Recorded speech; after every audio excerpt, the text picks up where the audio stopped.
Good morning to you, my friends, wherever you may be in the world today. I'm Clements here from Maui, Hawaii. Today is July 19th, 2021. From my heart to yours, thank you for tuning in, wherever you may be. A natural little serendipity with a favorite topic of mine today, meditation, both sitting meditation and meditation as a way of life. Meditation both sitting and as a way of life. Okay, there's a lot that can be shared about this.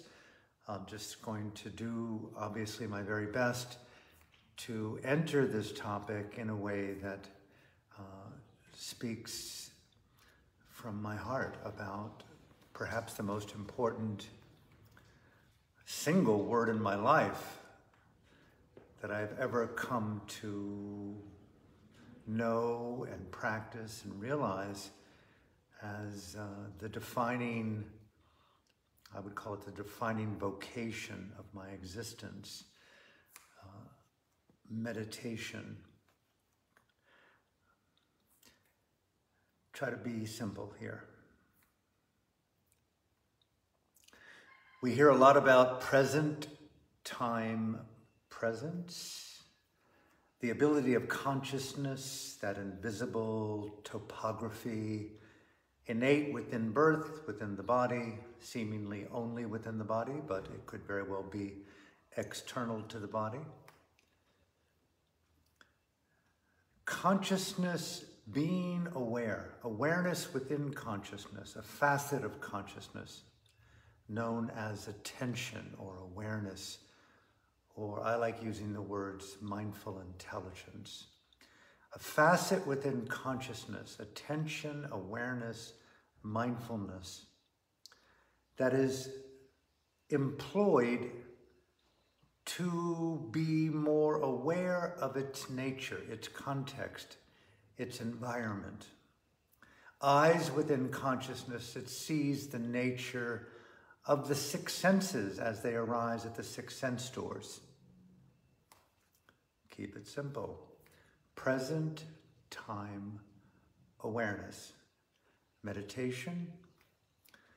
The conscious employment of attention, awareness, or mindfulness, intelligently engaging the phenomena of that which you are doing when you're doing it. When you reach, being aware of the actual movement of the arm, reaching, turning the head, present time attention or awareness or mindfulness within the body, being aware of the intention to turn, the actual turning, the physical sensations, meditation, the ability of the mind, awareness, attention, mindfulness, to be aware of the actuality of what is actually occurring, not the idea of what is occurring. The physical sensations of being as basis of meditation. Some people call meditation embodied mindfulness, embodied wisdom, embodied presence. Obviously, not easy to discern from the very moment one wakes up in the morning, whenever one wakes up, all throughout the day, primarily, if not exclusively, we are changing physical postures, morning, afternoon, evening, and night.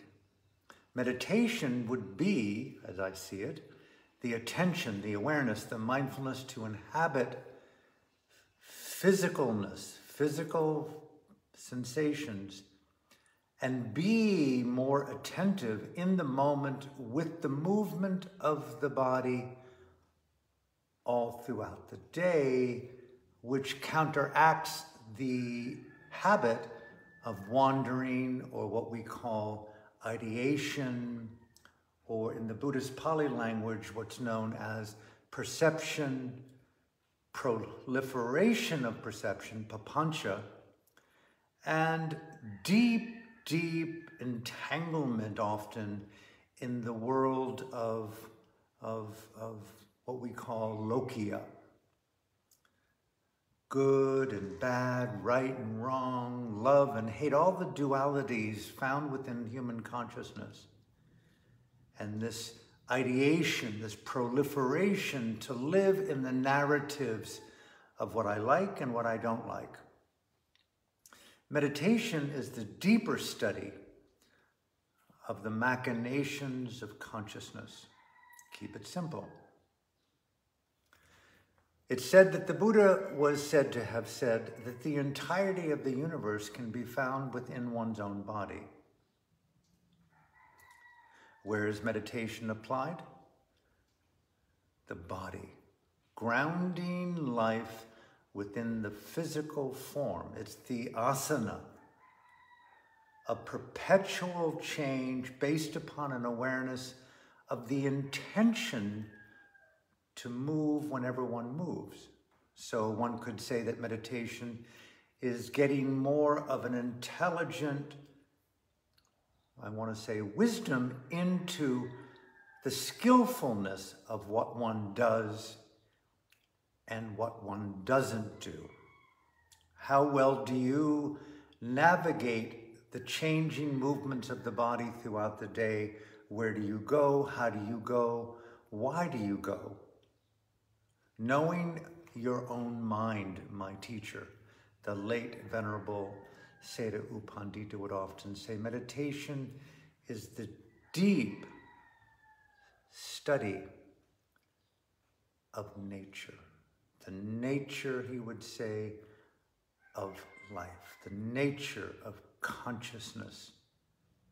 He would often say, to know your own mind is the most important task of your life. Meditation is the conscious employment of the faculties or the constituents of consciousness that most readily, when developed, lead to insight and wisdom into what? Knowing what to do, when to do it, and why one is doing it, and how to do it skillfully. So meditation is the conscious employment of skillful thought, skillful speech, skillful action. Okay, pause. Many people often assume that meditation is sitting meditation. Many people assume that yoga is done primarily in a sequence of asanas or postures on a mat in a studio. People often think of meditation being done on a cushion or a bench or a chair, in a center, in a workshop, in a monastery. No, that's one form of location-based meditation. Equally, meditation is a way of being. Yoga is a way of being. What does the word being point to here? The conscious employment of attention or awareness or mindful intelligence to the extent the individual can choose that state of awareness to align with what you're doing. So mindfully being aware of the alignment with how one is thinking. Is the nature of that thought beneficial to me, or is it beneficial to other, or beneficial to both? Mindfulness or awareness or attention is the skillful cognitive ability to enter the thought stream and discern with a degree of reflection and wisdom and determination and resolve and patience and restraint and love and kindness, all the attributes of consciousness that we admire. Meditation is the conscious employment of the skillfulness of those states within a thought. Is it beneficial? So meditation could be the study of the value of particular thoughts, the value of particular speech, the value of particular actions, and equally the wisdom of restraint, restraining particular types of thought, restraining particular types of speech, and obviously restraining particular forms of action. And they're all intertwined. Okay. To know your mind, my teacher would often say, is the most important task of your life. It's so obvious. And he would often encourage people to just take a moment, and maybe I could encourage you to take a moment with me to just simply reflect on our earthly abode. And if in your flat or your home, in your heart or your mind, you had a series of three-dimensional screens that could see specific places in the world right now. We could see the devastation of the ongoing decimation of Syria with sophisticated Western-based, Russian-made as well, weapons. And we see boys and girls there struggling, crying, dismembered, homeless people, displaced people. Okay, I bring that up is because everything that we're seeing there pretty much is orchestrated from within a mind, a consciousness. To know your mind, the most important task of your life. If we really knew our mind and we knew that what we think, feel, and do would lead to struggle, pain, suffering, torture, degradation, decimation of other, it would only be someone who's driven by the perversities and the toxicities of their own unrecognized delusion that they would continue to think, speak, and act in such perverse, horrific, I would call it sociopathic ways. And of course, we see it all around the world. But to know your mind, the individual wants to know her mind. The individual wants to know his mind. How to know your mind? Teachers that I respected would say, you must learn the fine, and they would often say, the courageous art of looking at your mind. Meditation, the willingness to look at one's own consciousness, and equally take a high degree of responsibility to the contents of consciousness as they arise. One of the great beauties of meditation, those of you who've practiced it and practice it now, and I will get into that as the talk goes on, a guided meditation so that there's something tangible here for those people who would like it on what does it mean to sit in meditation. I'll try to offer a little bit of a guided meditation. You really get to see the contents of consciousness. When you sit, for example, the art of simply abiding in the natural unfolding of the moment, the art of being embodied in the natural unfolding of the moment. To state the obvious, we're often doing.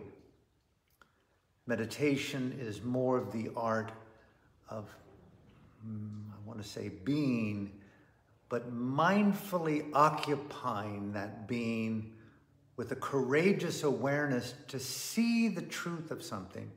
This meditation.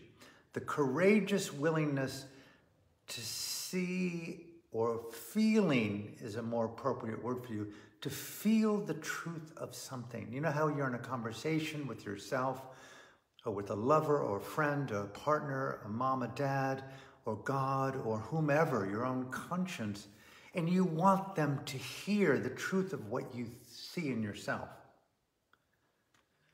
Meditation is, okay, let me walk my existential talk and let me embody the courage to truly feel the nature of something as it arises, even if it's unpleasant, even if it's a bad memory, even if it's a memory of something that I did that I could have not done or restrained from doing, and you have a moment of remorse. Well, meditation is the courage to include and then include that too.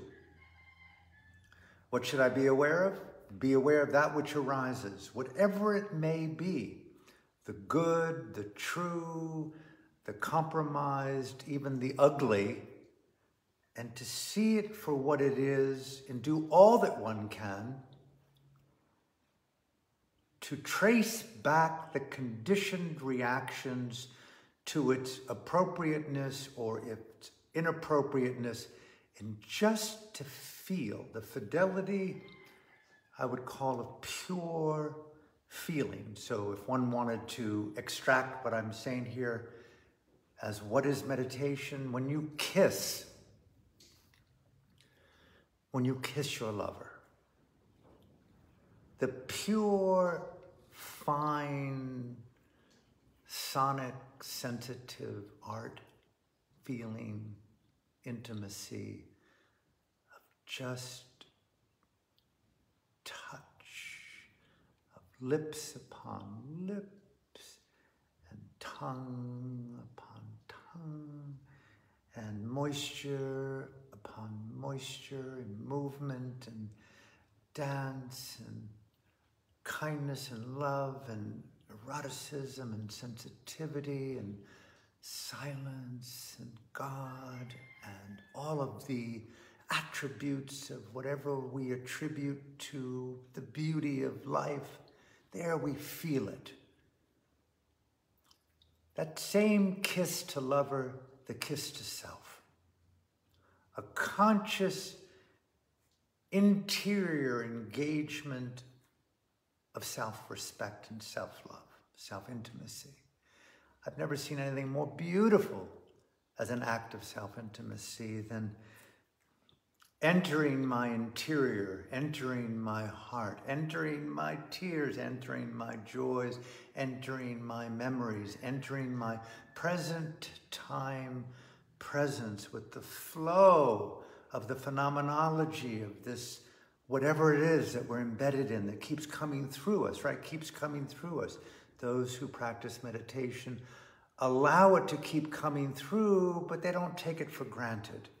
So meditation is a deep, deliberate, important engagement, the willingness to see, feel, and to know something. I really want to know the truth of my own being. I will face you, Alan Clements. I will feel you, Alan Clements. And I will come to learn to know you and love you with your mystery, with your foibles, with your flaws. Yep, meditation is the all-inclusive art, and that too.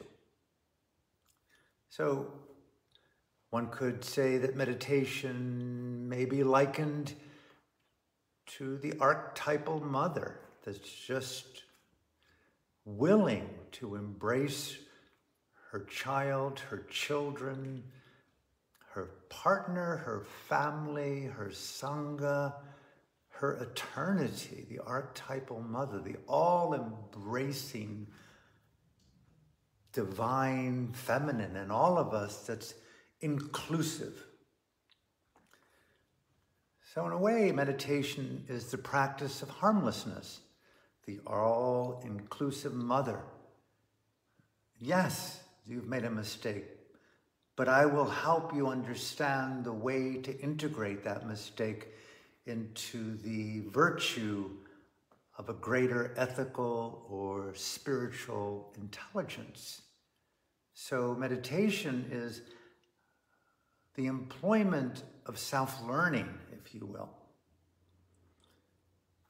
Okay, thank you for being with me today. Nice to see you. As you know, for those of you who don't know, I take a great deal of joy in being deliberately unprepared because I don't want to rehearse. I want to live more in the improvisational, impromptu naturalness of spontaneity. You know, meditation, if you will, that attention, mindful awareness, frees up conformity, frees up unrecognized self-puppetry, frees up those tentacles and chains of self-expectation to do and behave and to live and to think and dream in ways that may coerce others to applaud and like, swipe, and share. And, you know, we live in a type of poser inauthenticity.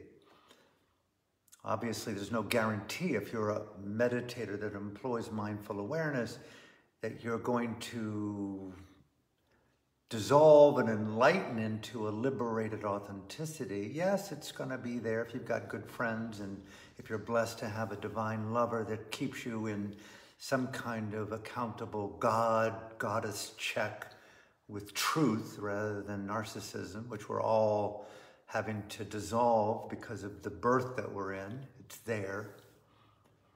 But authenticity, spontaneity, can't say enough about the beauty of freedom.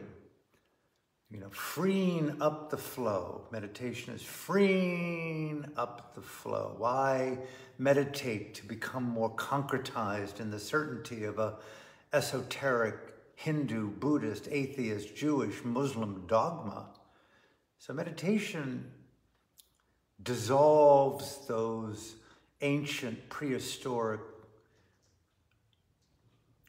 forms of consciousness that solidify and that atrophy and conform and to conflate and to conflict with pure naturalness. You know how you're with someone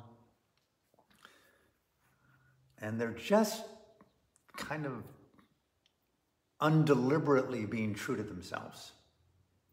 There's something radically unusual about their style.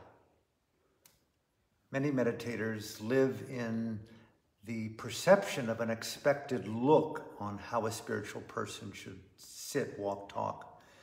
There's many monks that I've met, nuns too, that sit in perfect, full lotus postures.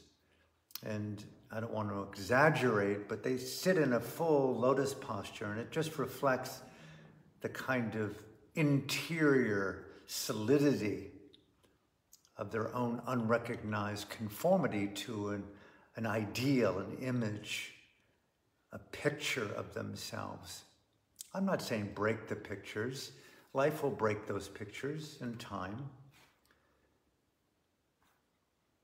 But the beauty of life, one of the beauties that I see, is in sculpting and shaping and cognitively, existentially, spiritually, shedding, as it's been said, shedding cognitive skins, shedding worn out kind of psychological forms of epidermis, more and more naked. At the same time, you can be sure that with meditation, you develop over time a citadel of power, because you've now seen and tasted and known directly through attention and mindfulness and awareness the virtue of living in conscience, right? And in dignity. If you are looking for some basic instruction, I share with you what I do. When I sit in meditation, I first and foremost enter my body and then immediately enter the unequivocal, I rarely use it, the unequivocal engagement to an unmediated self-respect, not even partial, full engagement with self-respect. I could and will and am living and dying right here with myself. And I refuse to participate in postponement of the most precious quality that I can see in myself that precedes even my own heartbeat, or I would say co-joins with that beat, is self-respect, dignity. I'm going to give a talk soon. I made some notes the other day about how to overcome self-doubt permanently. And one of the ways that I've seen is to challenge postural apartheid, that meditation is done primarily when you sit, okay? Listen, hey, I sit for a couple of hours a day with my eyes closed, and I don't even move, and then you only sit for 5 minutes a day, and how come you're so loving and generous and compassionate and caring? And I struggle with all those qualities. It's not just, what? Well, maybe you're just kind of posturing in your meditation rather than living in realization to the deeper nurturings that go on to conscience and dignity. So if you're looking for a sitting meditation posture, I've often encouraged all people who've come around in my life, but I encourage it in myself. Take a sitting posture that reflects your most sacred birth and death simultaneously, that you're willing to occupy, even for a few minutes, sacred stature, sacred dignity, embodied conscience. Embodied conscience. And there, call off the need for dress rehearsals or anything at all. Just go right into naked occupation of interior respect for the totality of your being on the terms of whatever you can see, feel, and know. Include, in the absence of knowing what to be aware of, be mindful of. Let the breathing breathe on its own. In breath, out breath, in breath, out breath, in breath, out breath. I've said this so many times, I'll say it again. Neither wish to live nor fear dying, in that silence that's inclusive, that radiant sense of pureness, pure presence that sees and feels, pure mindful godliness, holiness. We must anoint our lives and consecrate it as an ongoing expression of holiness. And it includes all the things that we love about life. The invigorating shadows and the strange little quirks and seductive smiles to your lover in your heart. Nonconformity means willingness, right? Willingness to play, willingness to hurt, willingness to grow. Meditation releases all those fear-based conformity constrictions.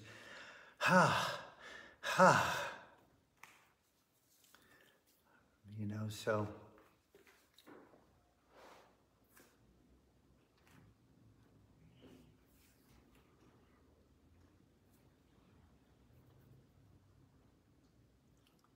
ever in doubt about what to do when to meditate, just feel your two fingers, your thumb and your forefinger, just touch.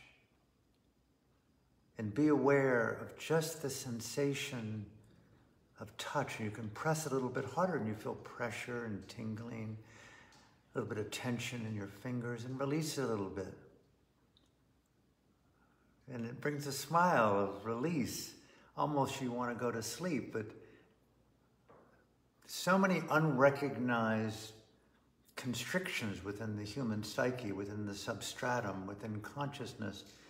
And meditation is knowing how to feel the innate tensions within consciousness in the body, but knowing equally how not to build a narrative suburb or a castle around it, like why.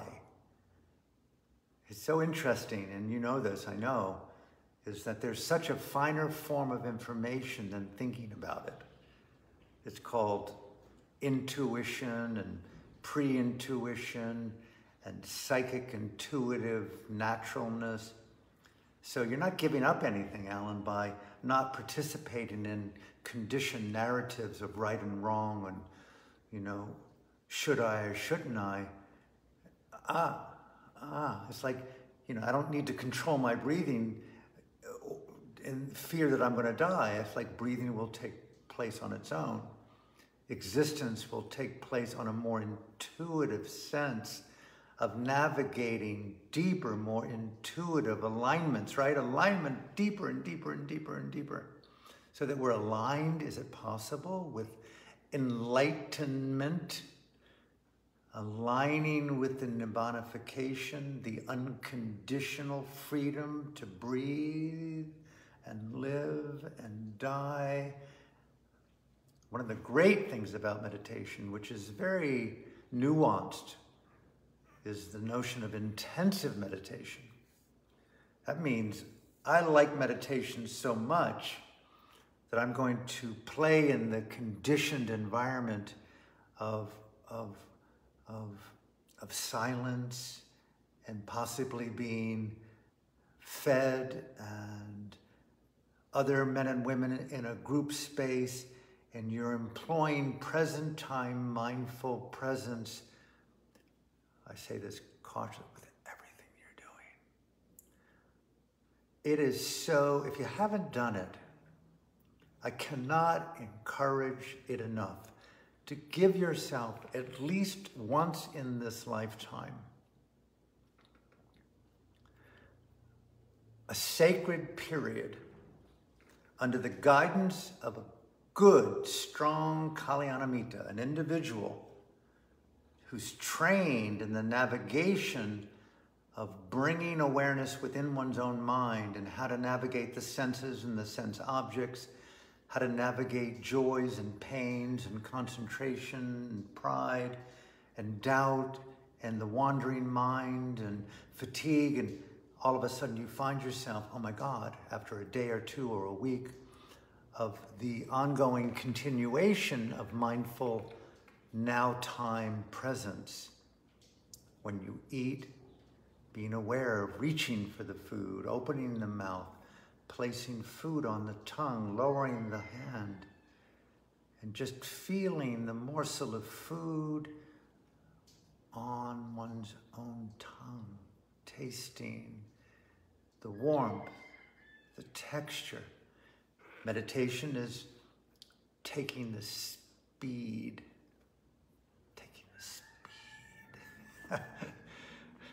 taking the speed out of life. Doesn't mean that you go slow all the time, but it takes that unrecognized neurotic momentum that's cascading forward into the next, into the next, into the next.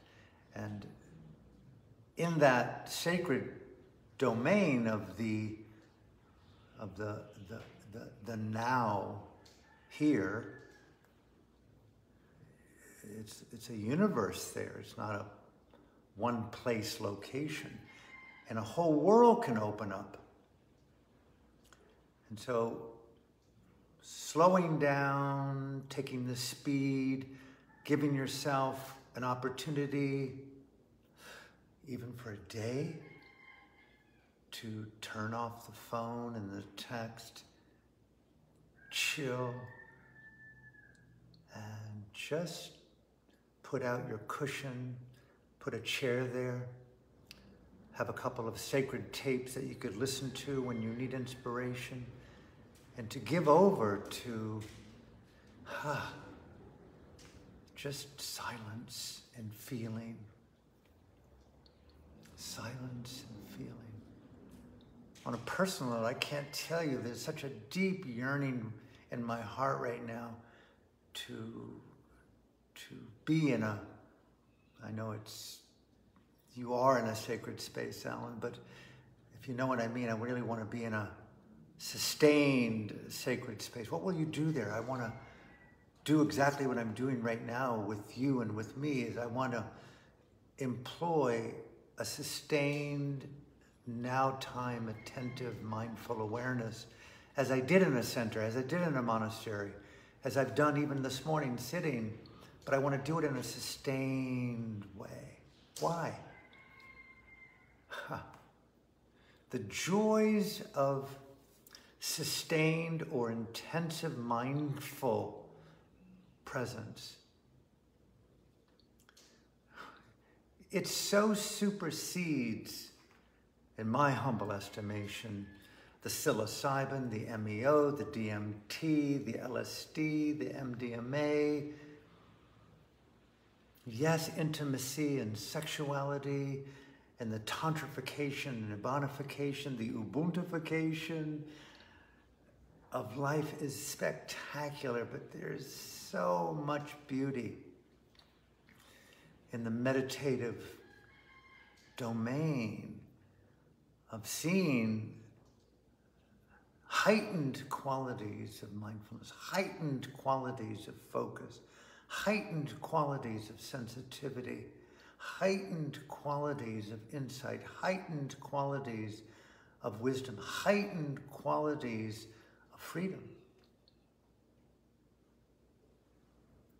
So in a way, meditation, and I know you probably know this, is the deliberate releasing from the ordinary and evolving and engaging more heightened states of consciousness. It's not just being present, as I see it, with talking or listening, or the aesthetics or the poetry of choosing words mindfully, imbuing definition with the truer meaning on a felt level of the emotionality of the state, so that words aren't just words, but that we play in the aesthetic of the poetry of a theatrical shared space with you and me. Together we dance and we make love, and we make the most out of that shared space, but a deeper, deeper sense of knowing how to just release attachment to ordinary, release attachment to worn out forms of identity. I am no longer participating in healing. I am no longer participating in aging. I am no longer participating in I have an illness. So in a way, meditation is so radical. This is where I love what I attribute to the teachings of the Buddha, that meditation is a synonym for awakening, to heightened realization, to the transcendental insights of non-attachment to form, to ideas, to time, to location, to events, to good or bad, high or low, or skin color.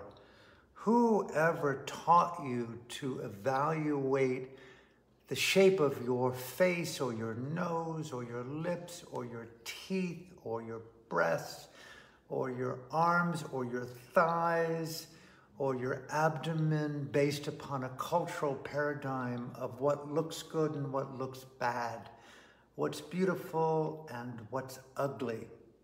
All those conditioned, kind of engaging statues of conformity to ordinary. Meditation dissolves those intrinsic forms of attachment that we're born with and that we learn through parents and time and God and church. And we begin to free ourselves from fear, free ourselves from conformity, free ourselves from delusion, free ourselves from the grip of belonging to cults that separate, denigrate. So, a few things before I get into the guided meditation, and thank you for being part of my life today. I thought that I would just play along this spontaneous sharing of meditation, because it is the single word that I feel defines my raison d'etre, a way of being. It combines art and aesthetics and sensuality. It's the conscious choice to engage consciousness in form and context, the mindful conscious choice making to occupy beautiful states of mind in the senses, in the realm of the senses, in context with self and other. That deliberate engagement to make life one's art is meditation. And what is that art? What are the colors on your palette? The states of consciousness that you wish to define how you paint, live, love, create, and even destroy in the name of? Where do you want to take risks to step out of the expectations of family and culture and friends and profession? Breaking, I dare even use the word, semi-lockstep with predictability. So many people I meet, I want to learn to meditate to break free without meditating. Go there right now. What will you do? Who do you want to be? Why wait? I need time, Alan. I need help. Go there. What will you do? Scream out at the top of your beautiful consciousness. I no longer want to live in the way that I'm living. I want to tap my untapped artistry. Meditation is bringing courage and eyesight, insight, eyesight, and courage into that conformity vase, that conformity step, walk, talk. And you just, like a massage from the inside out, relax, and you begin to see the causal nature. If I look at something courageously, I then know it. And in the knowing, intrinsically, there is wisdom to know what to release and to know what to evolve. Intrinsic wisdom in mindful intelligence.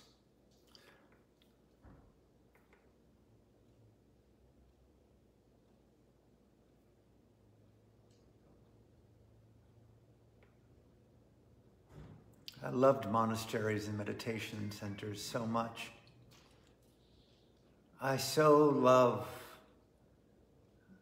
the ability to feel to that point of tear and laughter, sensitivity and awe, that sense of the sacred.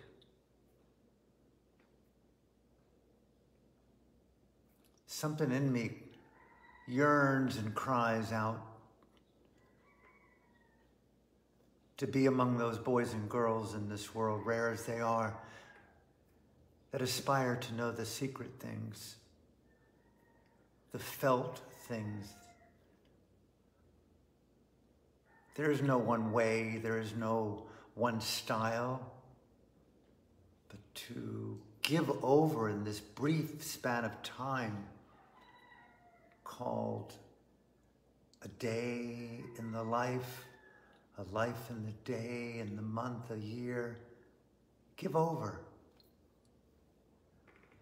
to the dream. Meditation is the willingness to realize one's dreams It's the adventurer inside. It's the mystic and the mystical. It's not to overcome stress. That's one very pedantic form of mind control. So much of releasing into life is going to bring us anxiety. That's given. And not to be afraid of anxiety as the attributes of glory and of greatness. Seda U Pandita often encouraged people to learn that fine, mindful art of quivering in consciousness, that it's not easy to come out of the conformity and the fears and the four walls of belonging to myopia. And you want to breathe, you want to dance, you want to live, you want to play, you want to be in solidarity to the true revolutionaries. Well, meditation is the ability, the conscious ability, the attempt to be more consciously skilled in knowing how I am conforming unknowingly inside of myself and taking blame and judgment and projection, taking blame and projection and judgment off of others, all the ways in which we abscond from self-liberation. Those strange doorways or portals to mediocrity, blame, judgment, and projection. Giving up self-responsibility, giving up self-reliance, giving up that breathtaking attribute of radical self-independence. And so yes, meditation is also the conscious employment of reasoning and logic, discernment. Can't say enough about those words. We're always at crossroads, inside and outside. And how well do we occupy that crossroad with the qualities of wise discernment, reflective reasoning, independent inquiry? I can't say enough for me. A quality that I want to embody more is khanti, or patience, the ability to co-occupy complexity with heart and with purpose, and a willingness to look and feel and look a little bit more. Am I giving her or him enough time to grow with me and me with him and her?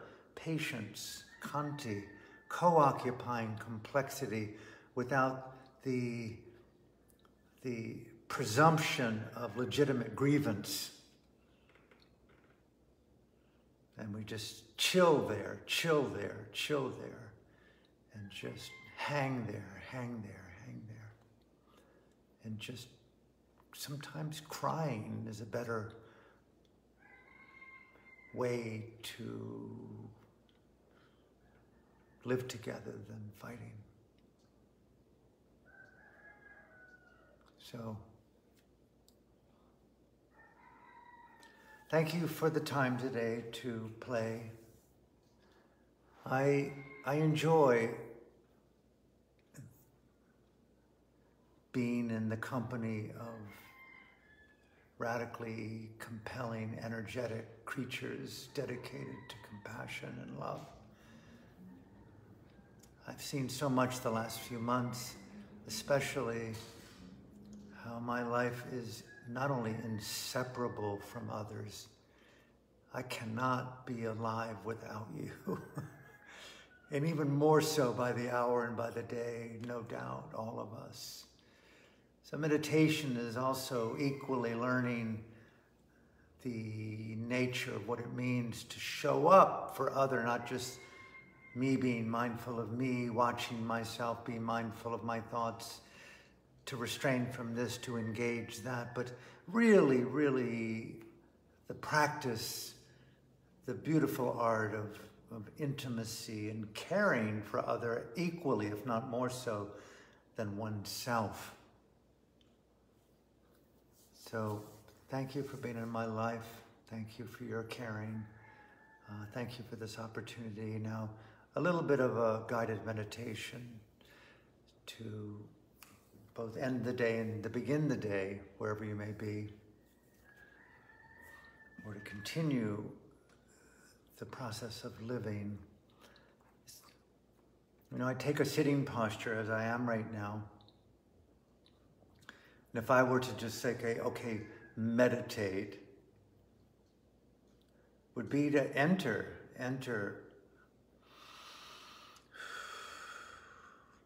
now time presence.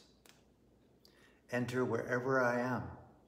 There I will find mind. Entering mind with a quality of awareness or attention or mindfulness that knows that which is arising within the atmosphere of consciousness. It knows a thought, it knows a feeling, it knows an image, it knows, it feels, because it sees the phenomena as it arises. So there we are, sitting together, occupying consciousness with a silent, uncontrived awareness.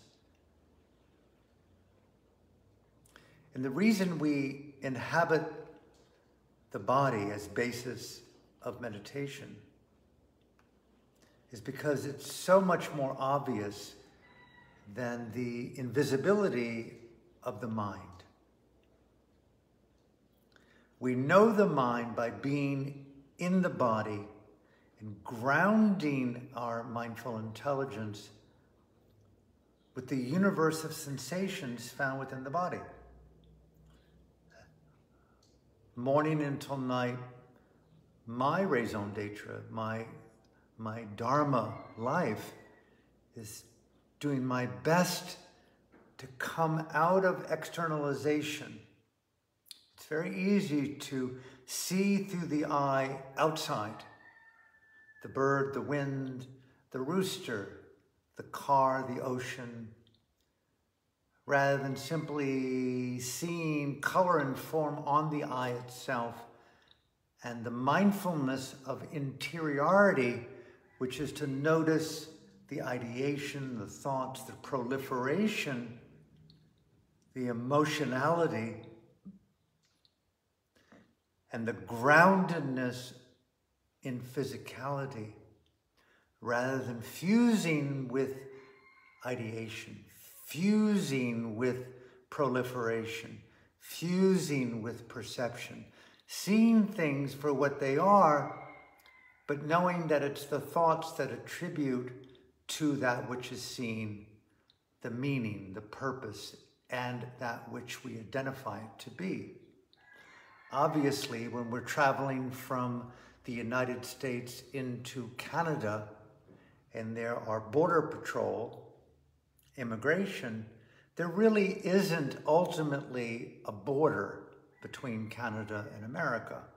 These are concepts. The oceans, the Pacific, the Mediterranean, the Atlantic, the Indian, names for bodies of water, all interconnected. Meditation is the direct immersion in the ocean of consciousness that feels nature as we would water. We attribute it to be the Pacific or the Mediterranean, but they're ideas in consciousness. Meditation is to know the idea from the felt experience of the state of mind in that moment, the thought in that moment. We've often used the phrase thoughts. But if I identify with the thought and live in the stream of thought, I become the thought and the content of thought.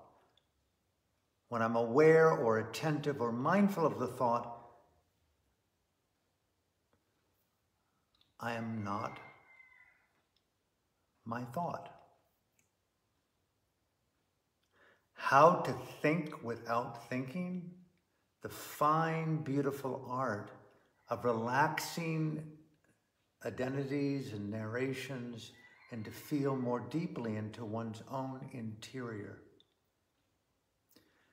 Here I am sitting. Go there. Occupy dignity. Where do you find dignity? In the way in which you shift your posture, place your hands. Find that resonant place of unequivocal self-respect. I am who I am, as I am, who I've been, who I'll be. I want to know you as you are, feel you as you are, learn to love you as you are, here and now, in unconditional self-respect. In breath, out breath. Recharge, recommit, make love with conscience and dignity as a basis of meditative being. And then sit. Allow the breathing, as I do it for myself, to breathe on its own. Let the breathing descend into the abdomen, the lower chest, without forcing it, without it being contrived, and just simply abide in a body, your body, my body, allowing it to breathe on its own and enter physicality and breathing simultaneously as ground or basis of mindful presence.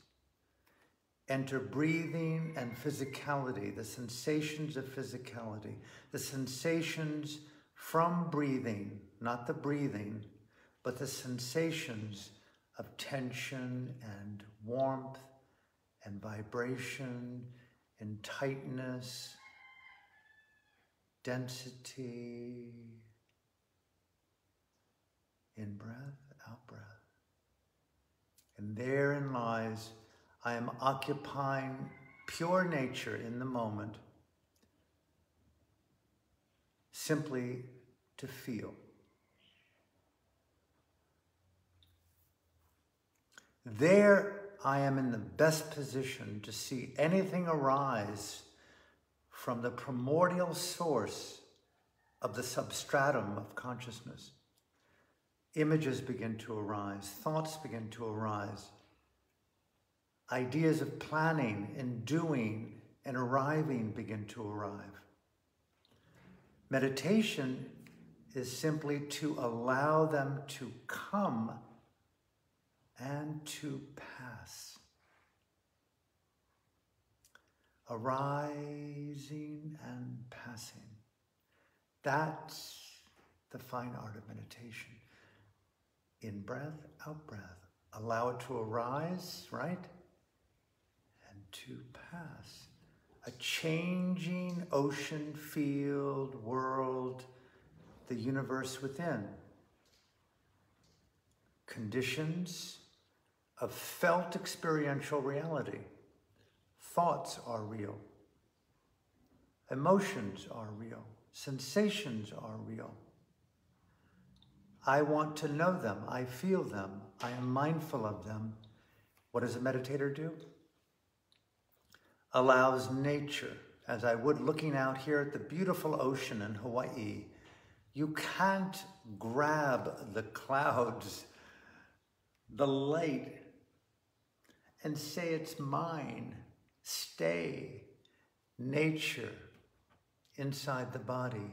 Nature outside the body. Nature inseparable outside and inside. Allow. There's something so beautiful about allowing spaciousness in the moment and sensitizing in breath, out breath. Right there, coming to the end. Right there, when I center myself, I then dissolve centrality and co-occupy an interrelated set of intelligences, co-occupy an interrelated set of innate intelligences, the biological intelligence animating my body and your body right now. The arteries, the veins, the bloods, the oxygen in the blood, the lungs, the organs, the brain, the heart, the aorta, the neurons, trillions of interconnections biologically, neurologically, relating right now in this orchestra, this galaxy, this universe of interrelated biological phenomena, the ecosystem. Allow it. And the ecosystem of consciousness and the ecosystem of the environment that you and I, all beings, sit on at this very moment, the earthly environment spinning through a solar system, around a sun, in a galaxy, in multi-dimensions of recognizable mental and emotional phenomena. And here we sit, trying to figure it out. In-breath, out-breath. Allowing the intersection of all these forms of intelligence. And where I go in this guided meditation to myself, and if you wish to join me, occupying the innate naturalness of these intelligences, and right there in the center that includes everything, listen, feel, allow. I'll close here.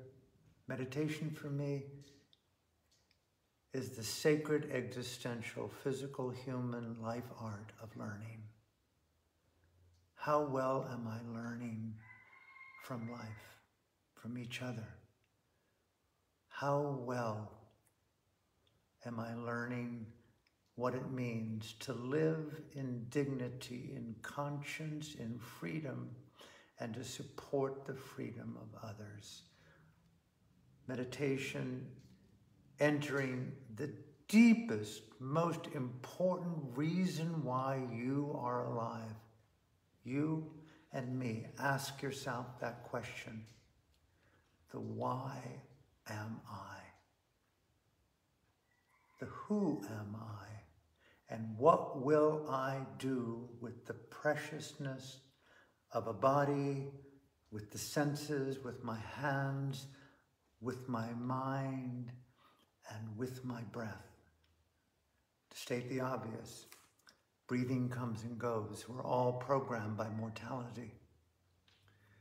We're here on this earth for a very few short seconds. What will we do with the preciousness of our lives? Meditation keeps me deeply aligned to that question, and equally the action, the vocation of what I call the Dhamma life. Making good on the promise of freedom. So from my heart to yours, thank you for tuning in. Thank you for being in my life. And let's remember the people in beloved Myanmar and Burma. And in our own way, the call to action to support them in their most important time of need.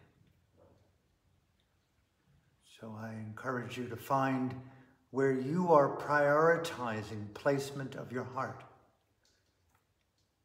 and to make good on that promise and that placement without postponement. So have a great day and hope to see you tomorrow, God willing. Thank you.